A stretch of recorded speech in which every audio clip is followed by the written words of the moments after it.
Olá pessoal, sou Caio César, um dos autores e apresentador desse relato de caso. Implante de cardioversor desfibrilador associado à estimulação multissítio importadora de cardiopatia chagásica e persistência de veia cava superior esquerda. A persistência da veia cava superior esquerda é uma anomalia venosa rara. Entretanto, no tórax das anomalias congênitas vasculares, ela é a mais comum, com a prevalência de 0,3 a 0,5%. Normalmente ela é assintomática e só é identificada durante o procedimento de implante de dispositivos cardíacos. Nossa paciente, MSC do sexo feminino, 57 anos, branca, aposentada, procedente e natural de União dos Palmares, em Alagoas. Foi encaminhada ao serviço de arritmia devido a episódios repetitivos de síncope. Relata dispneia aos médios e pequenos esforços, palpitações frequentes e internações recorrentes com quadro de insuficiência cardíaca congestiva descompensada.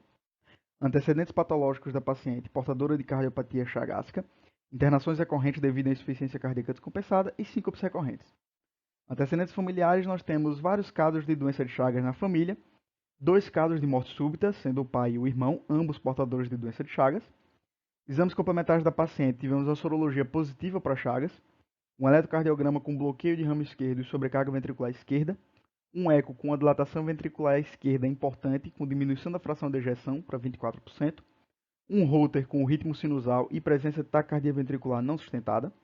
No exame físico do aparelho cardiovascular, o ritmo cardíaco regular em 3 tempos, em sopro, PA de 100 por 60 milímetros de mercúrio, aparelho respiratório, um murmúrio vesicular presente em ambos os hemitórax, pulmões limpos sem ruídos. Um abdômen plano, extremidades com edema em 2 em 4 cruzes, pulsos cheios e simétricos. A paciente foi então submetida ao implante do cardioversor desfibrilador implantável, associado à estimulação multissítio biventricular. Durante a punção da veia subclave esquerda, foi constatada a presença da persistência da veia cava superior esquerda. Então foi optado pelo implante através da veia subclave direita e a introdução do eletrodo ventricular esquerdo por um acesso através da veia cardíaca média. O procedimento foi realizado com sucesso sem intercorrências e no segmento clínico de 26 meses, a paciente apresentou melhora clínica e na fração de ejeção, passando de 24% para 42%. Apesar da persistência da veia cava superior esquerda ser uma anomalia rara e complexa, o implante do cardiodesfibrilador foi possível através da subclave direita, não comprometendo o resultado final da cirurgia nem da ressincronização cardíaca. Obrigado. Boa noite, meu nome é Carla Santos Pinto, sou aluna de graduação do curso de Medicina pela Universidade de Ciências e Tecnologia da Bahia, na cidade de Salvador. Irei relatar o caso de fibrilação atrial como causa de grave quadro de insuficiência cardíaca reversível. Sabemos que a associação da fibrilação atrial e insuficiência cardíaca ela é comum e até metade desses pacientes que possuem AFA, eles apresentam algum grau de disfunção ventricular esquerda. Porém, a cardiomiopatia mediada por taquicardia, ela pode ocorrer em qualquer taquiarritmia, com elevada frequência cardíaca e tem a FA como principal causa. O paciente do caso é um homem, 42 anos, com índice de massa corpórea alta de 34, ele é sedentário, não possui comorbidades nem histórico de etilismo ou uso de drogas ilícitas. Iniciou um quadro progressivo em 30 dias de dispneia aos pequenos esforços, com dispneia paroxística noturna, com tosse seca, com aumento de volume abdominal, com edema em pernas e intensa palpitação. O paciente foi internado e diagnosticado com insuficiência cardíaca, com fração de ejeção de 27%, moderada a grave dilatação de câmaras e uma FA com alta resposta ventricular. Restaurou-se o ritmo sinusal com cardioversão elétrica após ecocardiograma transesofágico. Iniciou-se a amiodarona e otimizou o tratamento da IC e o anticoagulado com dabigatrana, 300 mg dia, além de orientar o paciente a modificar seus hábitos de vida.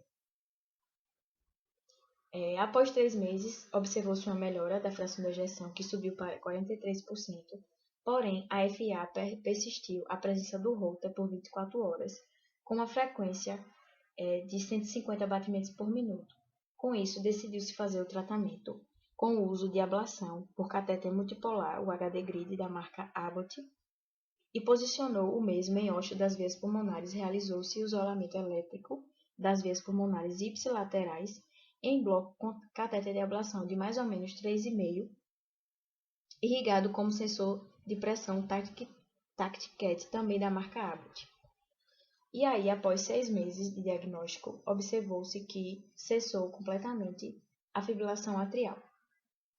Com isso, a gente sabe que a fibrilação atrial ela é uma causa comum da CMT, e aí ela possui também, pode ser associada nestes casos, à técnica de isolamento das veias pulmonares do átrio esquerdo, que são de grande importância. Neste paciente, houve uma dúvida no diagnóstico etiológico da IC, porque teve uma grave disfunção biventricular e dilatação global das câmaras não comuns à CMT. Porém, como não tinha nenhuma evidência de outras causas, como doença coronariana, valvulopatias, Impacto da cirurgia bariátrica sobre o tratamento da fibrilação atrial. Relato de caso. A fibrilação atrial ela ocorre quando anormalidades eletrofisiológicas alteram o tecido atrial e promovem formação ou propagação anormal do impulso elétrico. Muitos fatores estão associados ao aumento no risco de FA, como a hipertensão arterial sistêmica e a obesidade. O paciente do nosso relato é um paciente do sexo masculino, negro, de 53 anos, tabagista que procurou atendimento médico cardiológico em 24 de 2 de 2011, com queixa de dispneia aos esforços, portador de hipertensão arterial sem tratamento, com histórico familiar materno de arritmia.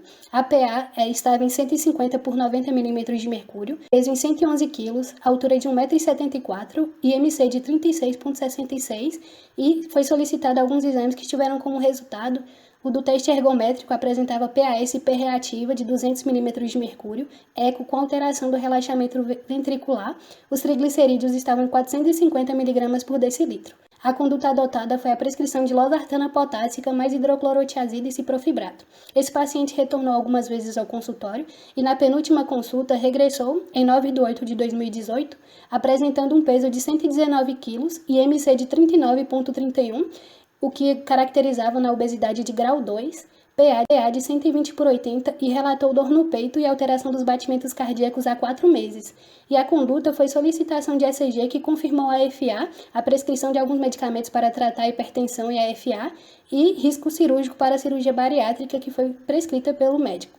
Retornou ao cardiologista em 24 de 1 de 2019, apresentando peso de 115 kg, com IMC de 37,98, PA em 120 por 80, ele havia realizado cirurgia bariátrica há 40 dias, com redução de 18 kg do seu peso basal, apresentando a partir disso ECG sinusal. Não estava usando nenhuma medicação e a PA se mantinha entre 100 e 110 por 80 mm de mercúrio. A conduta foi mantê-lo sem medicamentos.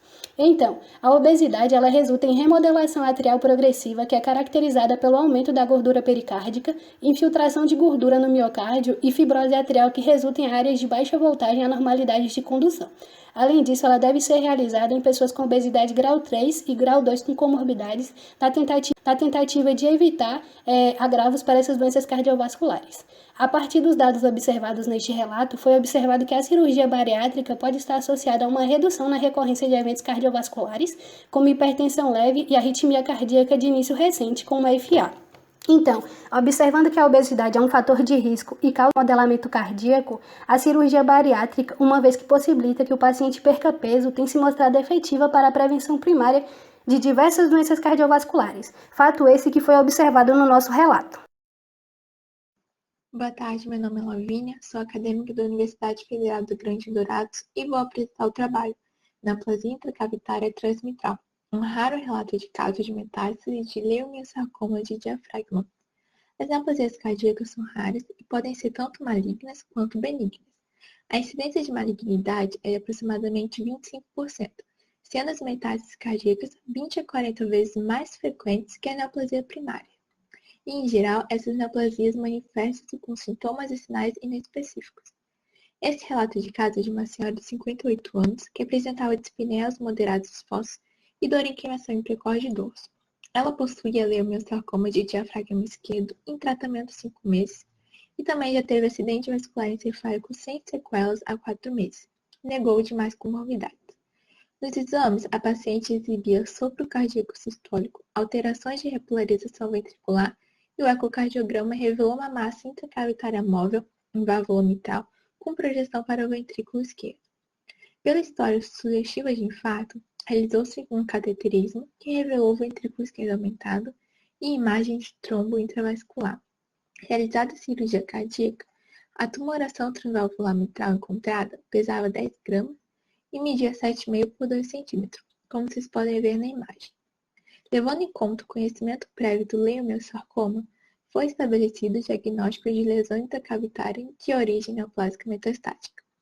O paciente apresentou boa evolução cirúrgica e recebeu alta após estabilização pós-operatória. Depois de 4 meses, retornou com derrame pleural de origem neoplásica e 2 meses depois foi internado com nódulos pulmonares e trombose venosa de membros inferiores e de aorta abdominal e ilíaca. Decidiu-se então conduta paliativa. O paciente faleceu 2 meses após a disseminação tumoral. As metástases para o coração são raras e estão associadas a mau prognóstico. A clínica dos tumores cardíacos é variável, podendo ter sintomas sistêmicos, sinais decorrentes da embolização e do efeito de massa, como a diminuição do débito cardíaco e também arritmias. Então, o diagnóstico de metástase cardíaca deve ser considerado em pacientes com neoplasias malignas que tenham sintomas cardíacos. Concluímos que há poucos relatos de tumores cardíacos metastáticos e a ausência de sintomas precoces dificulta o diagnóstico que é feito por exames de imagem com confirmação histológica. O tratamento de escolha é a cirurgia em associação à quimioterapia. Geralmente, a expectativa de vida é limitada e o prognóstico reservado. Obrigada pela atenção.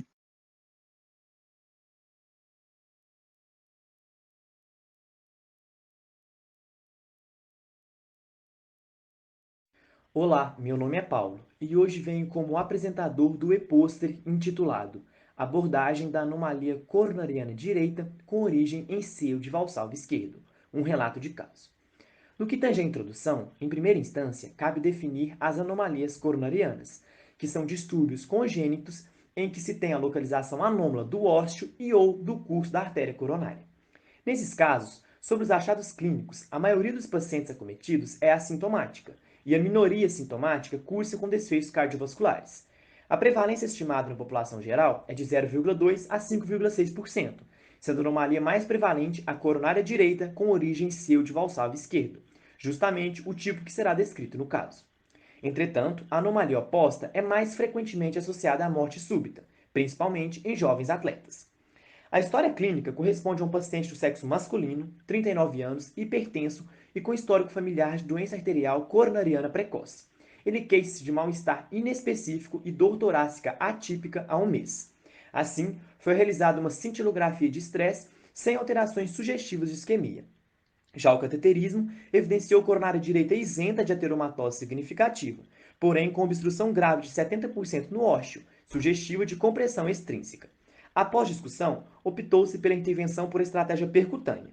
O paciente, então, foi submetido a angioplastia com implante de um stent farmacológico no terço proximal da coronária direita e recebeu alta hospitalar com terapia antiplaquetária dupla por 6 meses. Como pode ser visto nas imagens A e B, na também solicitada angiotensina das coronárias, é visível o ósseo em fenda da coronária direita, uma vez que está sendo comprimida pela artéria pulmonar e aorta, e também mostra o trajeto proximal com ângulo agudo de saída. Nesses casos, o maior desafio é saber como e quando abordar essa patologia, o que pode ser resumido pelo fluxograma. Tendo em vista que boa parte dos pacientes tem quadros assintomáticos, a intervenção é encorajada naqueles que apresentam sintomas clínicos e ou com achados de imagens sugestivos de alto risco, caso do referido paciente, como por exemplo a via interarterial. Diante disso, tem-se a opção de intervenção cirúrgica de revascularização ou angioplastia. Contudo, as diretrizes disponíveis até o momento não mostram recomendações com nível de evidência satisfatório.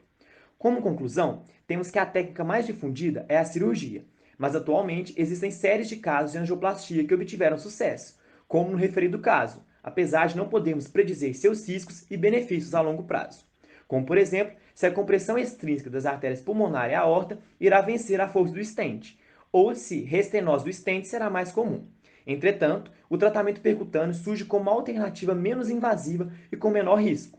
Portanto, cada caso deve ser discutido por um HOR-team, o que, com certeza, facilita a decisão por intervenção cirúrgica ou percutânea. Olá, sou Isabelle Feresafad, acadêmica do 7º período de Medicina da UniBH e junto da coautora Tainá Lingam e do orientador Pedro Caetano de Oliveira Miranda, abordamos neste pôster sobre a síndrome de Wolff-Parkinson-White, ablação por catéter em fibras anômalas do coração por radiofrequência. Afinal, o que é essa síndrome? Ela é caracterizada, portanto, como uma cardiopatia congênita, com uma conexão elétrica anômala entre átrios e ventrículos, que é causada por um defeito embrionário no processo de isolamento elétrico entre esses miocárdios. Os sintomas mais comuns são geralmente, então, a palpitação e a taquicardia. E para que seja possível o diagnóstico dessa doença, é necessário que o médico ele solicite um eletrocardiograma. E caso positivo para a síndrome, o tratamento mais indicado é a ablação por radiofrequência, que é um método que superaquece o tecido de condução anômalo e o destrói. Eficácia do tratamento de 95% e o índice de mortalidade é muito baixo, por isso ele é muito utilizado. O relato de caso que abordamos ele é muito interessante, sobre uma mulher que aos 15 anos de idade iniciou com um quadro de taquicardia, palpitação e dispneia, fazia acompanhamento clínico, mas sem nenhum diagnóstico conclusivo até então. Com 42 anos de idade, devido à persistência dos sintomas, foi solicitado pelo cardiologista um ecocardiograma transtorácico que não apresentou alterações significativas, além de um Holter que apresentou ritmo sinusal com frequência cardíaca média de 84 batimentos por minuto. Além disso, demonstrou condução atrioventricular com períodos de intervalo PR curto, sem presença de onda delta ou de alterações da condução intraventricular, ou seja, não houve, então, diagnóstico da síndrome. A paciente ela relatou sintoma de dispneia durante a realização do exame, mas sem sinalização no ECG. Depois de um tempo, precisou fazer uma esterectomia de urgência e no perioperatório foi identificada uma taquicardia supraventricular paroxística e alterações inespecíficas da repolarização ventricular, sendo levantada então a hipótese da síndrome pela equipe médica, com a indicação de um estudo eletrofisiológico. Aos 46 anos, portanto, a paciente ela realizou o estudo com estimulação cardíaca, tanto atrial quanto ventricular programada, além do mapeamento intracardíaco a nível perinodal. A partir disso, então, foi detectada a via pré-excitatória e realizada a ablação. O método foi de sucesso, sem recorrência dos sintomas.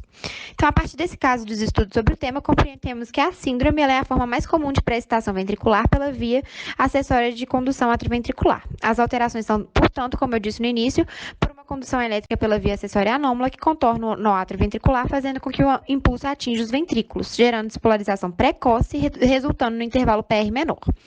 Para a análise clínica do paciente, os sintomas que a gente tem que averiguar são basicamente síncope e fibrilação ventricular. Os pacientes eles podem ser sintomáticos leves a moderados, com taquiarritmia sem repercussão hemodinâmica, mas podem ser assintomáticos. Para o tratamento, então, a ablação, por radiofrequência com catéter transvenoso que conduz energia de radiofrequência elétrica de baixa voltagem e alta frequência até as fibras anômalas. Nossa conclusão, portanto, que é uma síndrome de bom prognóstico, mas gera impactos na vida do paciente. Olá a todos. O meu nome é Gustavo Pereira da Cunha e eu vou apresentar o trabalho Endoftalmite endógena após cateterismo e angioplastia coronariana, um relato de caso, que foi feito sob orientação do Dr. Luiz Gustavo de Matos. A endoftalmite endógena é a pan-inflamação da cavidade intraocular, que acomete tanto a câmara anterior quanto a posterior e possui disseminação hematogênica. O quadro clínico é caracterizado por hiperemia ocular, dor severa e perda de acuidade visual. Ela geralmente está relacionada a endocardite, a abscesso hepático ou a infecção do trato urinário. O caso que nós vamos relatar hoje é de uma paciente feminina de 75 anos, hipertensa, com diabetes mellitus tipo 2 insulino-dependente e histórico de doença arterial obstrutiva periférica. Ela foi admitida no Hospital de Clínicas da UFPR por infarto agudo do miocárdio sem supradesnivelamento do segmento ST, onde foi realizado cateterismo e angioplastia de artéria descendente anterior após 18 horas de dor torácica típica. Ela recebeu alta hospitalar no dia 27 de abril.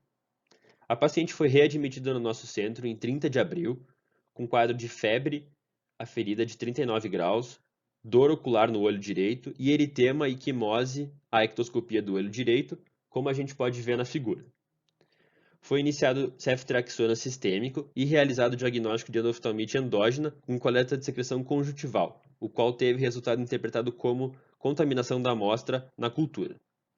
Durante a internação, a paciente evoluiu com perda visual completa do olho acometido e recebeu alta no dia 7 de maio com plano de retorno para a enucleação do olho acometido com a equipe da oftalmologia. No momento do procedimento de enucleação, foi optado por tratamento conservador com aplicação de antibiótico intravítreo. Apesar de infrequente, o procedimento de angioplastia pode ser fonte de bacteremia. Esse fato, associado à relação temporal compatível, à ausência de outros focos infecciosos e à ausência de realização de outros procedimentos invasivos, corroboram para o diagnóstico de endoftalmite endógena relacionado ao cateterismo e angioplastia. Além disso, Há na literatura descrição de outro caso relacionado à angioplastia e a outros procedimentos invasivos. Em conclusão, o caso relatado traz a experiência de uma complicação infecciosa rara do cateterismo e angioplastia emergenciais, com grande morbidade e com grande prejuízo de função para o paciente. Obrigado. Um excelente dia a todos, prazer, meu nome é Victor Mota Maciel, sou acadêmico de medicina do Centro Universitário Aparício Carvalho, localizado em Porto Velho, Rondônia. Hoje farei uma breve apresentação sobre o meu relato de caso, que é a síndrome de Takotsubo em decorrência de acidente vascular cerebral isquêmico. A doença de Takotsubo, ou síndrome do coração partido, é uma cardiomiopatia que possui como característica a anormalidade transitória da movimentação da parede ventricular esquerda. No entanto, sua apresentação clínica e eletrocardiográfica é muito semelhante à do infarto agudo do miocárdio. Dito isso, é de suma importância que o médico saiba direcionar o diagnóstico de Takotsubo, principalmente se o paciente referir que os sintomas iniciaram após estresse emocional ou físico, pois apesar da fisiopatologia ainda ser incerta, os estudos sugerem que a síndrome do coração partido ocorre após descargas catecolamínicas, fato que não ocorreu neste caso.